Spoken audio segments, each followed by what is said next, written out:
a pastor caught up in a $3.2 million cryptocurrency scheme, says, but the Lord told me to do it. Put up the picture full mass. All right. Eligio Regalado, an online pastor of Colorado. I'm sorry, the story is quite insane. All right, so he's an online pastor. He claims he was following God's guidance when he engaged himself in this fraud. He now faces charges of civil fraud and the alleged sale of $3.2 million in bogus cryptocurrency that state regulators say is practically worthless to those who fell for the scheme. Now, we got some twists and turns here. A legal complaint filed last week by Colorado Securities Commissioner accuses the pastor and his wife, her name is Kaitlyn, of scamming Denver's Christian community with counterfeit digital currency that had been promoted under the trendy moniker INDXcoin, okay? Confronted with the charges, the pastor released a video statement saying that he might have misheard the divine instructions, leading. I'm sorry, man. I got to get through the story. All right, leading to the violations of Colorado's anti-fraud licensing and registration claimed. The pastor claimed. The Lord said, this is a quote now. The Lord said, I want you to build this, the pastor claimed. We took God at his word and sold a cryptocurrency with no clear exit. You see, the pastor's basically saying, I was living on faith. I didn't know the exit plan. But God told me, and so I did it. Guys, I'm talking to all of the pastors who get caught up in stuff like this. Do you think maybe possibly y'all are talking to the devil? If you're ripping off people, okay, stealing money, and you realize it's wrong, at some point you got to say it's wrong, then maybe you're not talking to, the Almighty. There's more. In a statement, state regulators claim the digital currency was marketed as low risk, high profit investment, already a red flag, okay? Every investment has significant risk. When in reality, the assets were undeclared and thus ineligible to be converted to cash through the typical means of a digital platform or trading exchange, rendering the coin practically useless. We allege that Mr. Regalado took advantage of the trust and faith of his own Christian community and that he peddled outlandish promises of wealth to them when he sold them essentially worthless cryptocurrencies. Colorado Securities Commission, Tong Chain, said in a statement. Now, this is interesting because it counterfeits the mode of how Donald Trump wins primaries and how Steve Bannon stole money to build a wall that did not come. Remember? Literally, Bannon said, give me money, I will build the wall myself. I won't get a penny of this money. And then he rerouted it through foreign accounts and got all the money back. All right? There's more.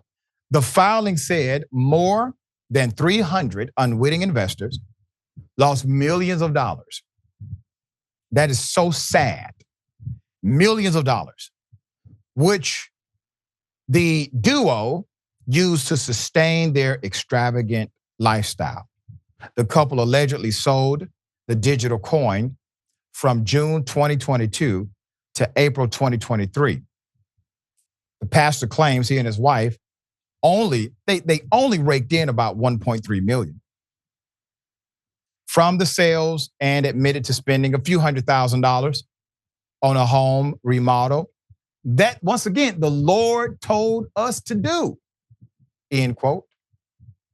And then he says, quote, either I misheard God and every one of you who prayed and came in, you as well, or two, God is still not done with this project. Come on, give me some more money. Listen, man. This man is facing serious federal charges and still conning people after he's charged. The pastor acknowledged he had no previous experience in trading cryptocurrencies, but said he launched INDXcoin because God told him to. Quote, God is in the business of doing new things and breaking seals. And he did tell us to do this. I said, Lord, I don't want to do this. I don't know how to do this. I don't have any experience in this industry. I don't know what I'm doing. I don't want to be caught up in something. The pastor blamed technical issues for his ordeal and denied anything criminal had occurred. Quote, we launched an exchange. The exchange technology failed. Things went downhill, the pastor said. I know this looks terrible. The business venture sank in November. Around the time the pastor said he had a mental breakdown due to signs the operation was failing, leading to demands from investors to get their money back. Put him up full max again. He had such a believable face. If they would have simply posed one question, Pastor, where's your church located? Oh. Wosny. It's really sad, man, because the individuals that gave, right? They likely are very sincere, faith-filled people who probably, ironically, probably vote for Trump because that's his crowd too.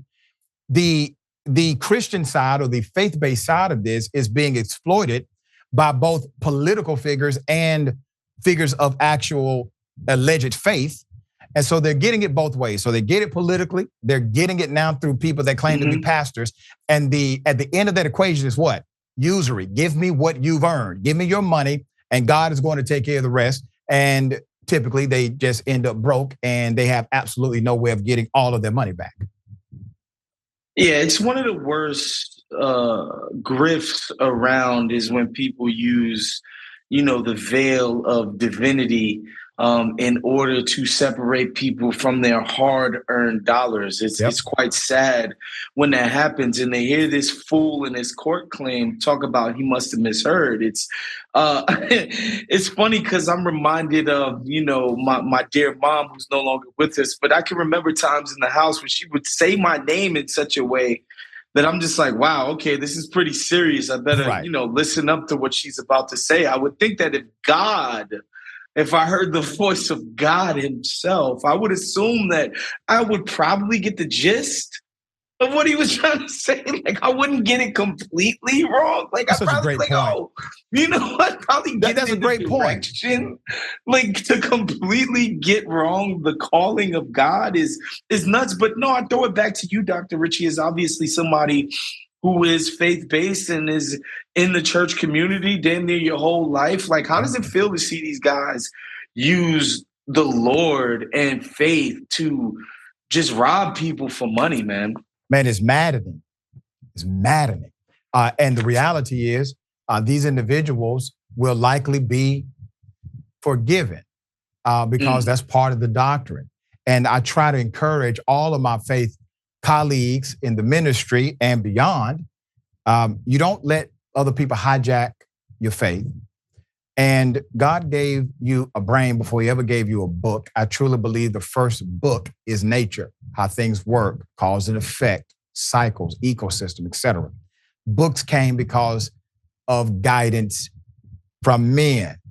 There's a reason why men could have more than one wife and women could not have more than one husband. Men wrote the damn thing. Understand humanity is affixed inside of that context always.